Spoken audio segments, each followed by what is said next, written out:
కాంగ్రెస్ ప్రభుత్వం fourth city పేరుతో చేసిన ప్రకటన వెనుక పెద్ద ఎత్తున భూదందా కొనసాగుతోందని ఆరోపించారు కేంద్ర హోంశాఖ సహాయ మంత్రి బండి సంజయ్. మహేశ్వరం నియోజకవర్గం పరిధిలో కాంగ్రెస్ నేతలు వేల ఎకరాలను ముందుగానే సేకరించి రియల్ ఎస్టేట్ దందా చేస్తూ వేల కోట్ల ఆస్తులను పోగేసుకునేందుకు సిద్దమయ్యారన్నారు.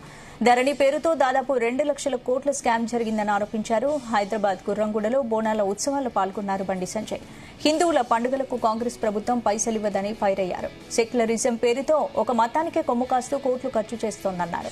రంజాన్ కు 33 కోట్లు, హిందువులను చంపిన తబ్లిగీ జమాతే సంస్థకు 2 కోట్ల 40 లక్షలు విడుదల చేసిన కాంగ్రెస్ అదేదో ఘనకార్యంగా చెప్పుకోవడం సిగ్గుచెట్టన్నారు. పేదోళ్ల భూములు లాక్కున్నారు ధరణి పేరుతోని. బీఆర్ఎస్ పార్టీ నాయకులు కబ్జా చేశారు. మరి రాష్ట్ర ప్రభుత్వం ఏర్పడిన తర్వాత, కాంగ్రెస్ పార్టీ ప్రభుత్వం ఏర్పడిన తర్వాత కేసీఆర్ పాల్పడ్డ అక్రమాలను బయట పెట్టిందా? ఈ భారీ స్కామ్ విషయంలో కనీసం ఎప్పుడైనా మాట్లాడినరా? మాట్లాడలే.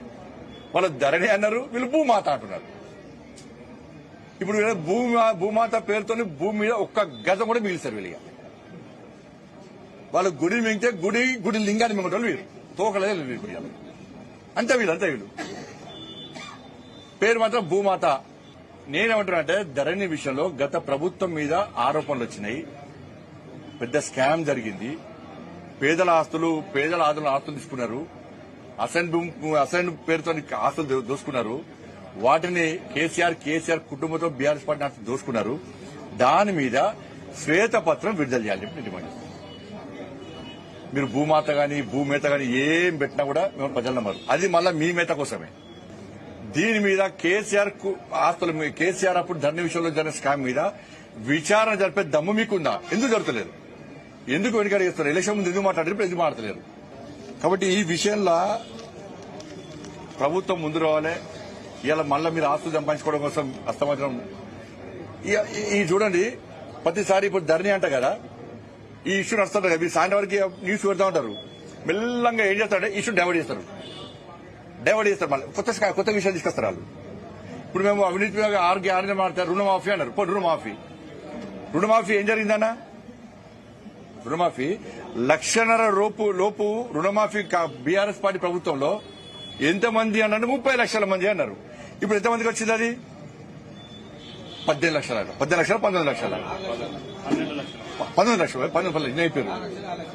10 లక్షలు. ఇప్పుడు ఏడవే అంటే ఆ ప్రభుత్వం చెప్పింది, మీరు చెప్పింది. రుణమాఫీ వల్ల ఎంతమందికి లాభం ఉండగలిగింది? 30 లక్షల మందిలా. మరి మీతో ఏడవేరు. వాళ్ళకి ఏం న్యాయం, రైతులకు ఏం న్యాయం జరగాలి? ఇప్పుడు ఇదే రైతుల విషయంలో మీరు రైతు భరోసా ఇస్తున్నారు. గతం ఒక దఫా ఇవ్వాల్సింది చర్చలు చేసి అయిపోయా. 15,000 రూపాయలు రైతుల కౌలులకు ఇస్తున్నారు, రైతు కులకు 12,000 రూపాయలు ఇస్తున్నారు. అది పోయింది. 2,500 రూపాయలు మహిళలకు ఇస్తున్నారు, 4,000 రూపాయలు ఆసరా పెన్షన్ ఇస్తున్నారు, మహిళలకు తులం బంగారం ఇస్తున్నారు. కనీసం ఇస్తే దీపావళికి దసరాకు పెట్టుకుంటారు. అదే పేదోళ్ల భూములు లాక్కున్నారు ధరణి పేరుతోని. BRS party